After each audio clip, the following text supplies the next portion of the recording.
On the 16th of July 2022, the Minister of Animal Husbandry, who is also the MLA of South Shillong constituency, Sanbor Shulai, had inaugurated the Municipal Organic Market cum Office and Dorbar Hall of Lomshatsngi Kenchistre's locality. The project was initiated, recommended and inaugurated by Sanbor Shulai at a cost of Rs 4 crores 4 lakhs. The newly inaugurated market complex consists of about 40 stalls. Speaking during the program, Sanbor Shulai said that it is a memorable day for the whole of Raja Laban and the entire constituency to have been blessed with the municipal organic market complex in the area. Shulai further informed that after he won the elections of 2013, he started to initiate the project and to allot the plot of land to the Urban Affairs Department, after which an amount of Rs 4 crores and 41 lakhs was allotted under the 13th Finance Commission. He also urged upon the stall owners to maintain cleanliness and also not to misuse the place. Di hari mula job aragar kalai ngiaslang ibe ngaslang par hatu orang ndor barjo marwai hi taka jingyarap jok Urban Affairs Department bar taka jingyarap jok municipal board ngilala apa dia berjaya di hari nong tu pan ngil saya apply ngatrai hi marwai hatu por kata tiam gabladam kemudian ngalong di pegar popor ngasa sedang bertukar hi dalabi ini citi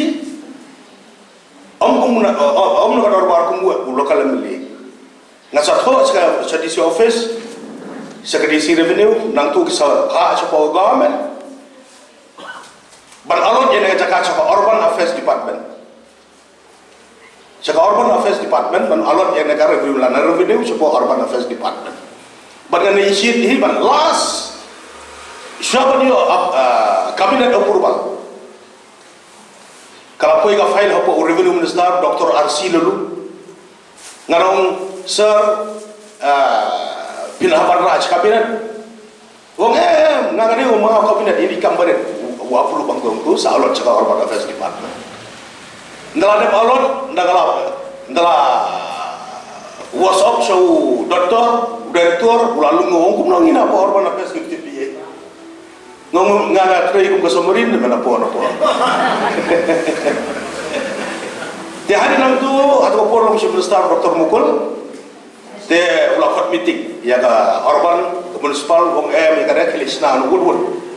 ya ka estimate de ka proposal hi ka jonga ban bata ka jong kinong sunong boro kalong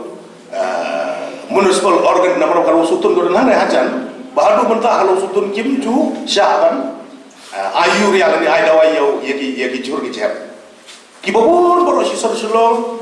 ki bab kap tang bapang bistom ki baharlung ki siwan kelang chau sutun ban thiru jur ban ki wong organic vegetable ki thir kelang jur ki phon ki di suamo tidak ada hangnya kala pasak ani ba lagi jing aji mut urban berka municipal bagian bu ite ketin apa ko proposal lugin ka municipal organic market dakum tu kalaya dalam hale dakum dah kapo kata yang kalau ada mesayo sanction kene saukur saukuila hapo ka 13 Finance Commission.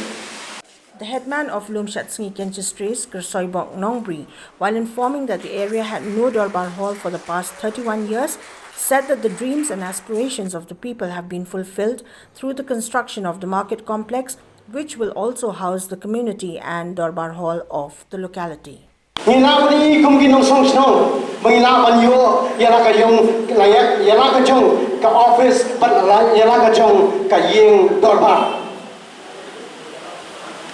ngamtip ki bai daw ki bang suthu ka jing corridor jong ka sngi kani kan sa ha ke history jong ka jing im ka jong ka jong bi kumginong songsnong